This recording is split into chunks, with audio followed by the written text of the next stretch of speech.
So one of the questions that was posed was basically what do we see sustainability as? What does that mean to us? And so one of the ideas that I was working on conveying was the concept of that sustainability is an umbrella word for what I see as social and environmental and business sense. So it kind of combines all those things to create a different world, a different idea of business. The biggest one is that I think sustainability is really just common sense, and it's listening to people who are already doing things and engaging them in that conversation, asking the students, asking the grandmas, asking the business folks, what would you do, and just engage them and let them make part of the process. It's not a huge endeavor, it's not a big leap, it doesn't take all that much effort to make one little stride. I think my business is successful in Portland and has attracted international press primarily because of what we stand for. While the business has high efficiencies and provides excellent service, we stand for a company that is looking to do things in a manner which is beneficial to the communities. It takes trucks off the roads, and it's just very, very visible component of positive change. And I think that's the primary reason that we've been able to be successful. Yeah, certainly. So I chose to be a social entrepreneur for a reason, not just an entrepreneur. And that's primarily because I was looking to drive impact across a number of platforms.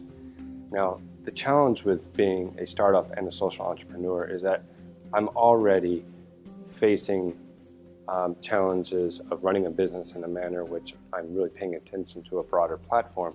But now I also have to look at funding that business with capital raise.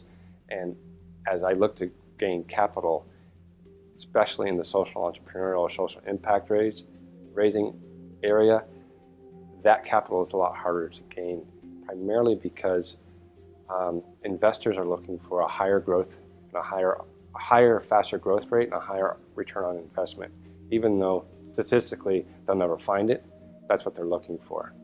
So one of the challenges I have in terms of that social impact startup economy is to help articulate the need for and then show dynamically through my company how we can fund and kind of bridge what we call the pioneer gap.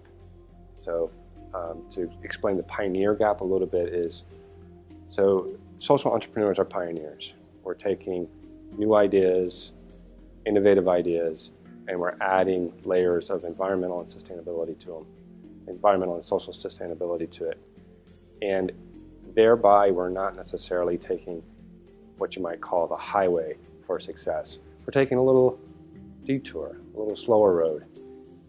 Because of that timeline is extended, it's harder to show the ROI, the exit strategy is unclear for many companies, and therefore it's harder to get funded.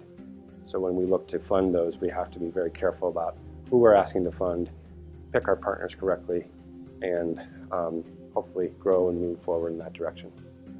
Yeah, it was an awesome opportunity to listen and communicate in a manner that we hadn't yet had in the forum. The give and take was wonderful. There was a great brainstorming session in terms of very simple environmental and social concepts of change.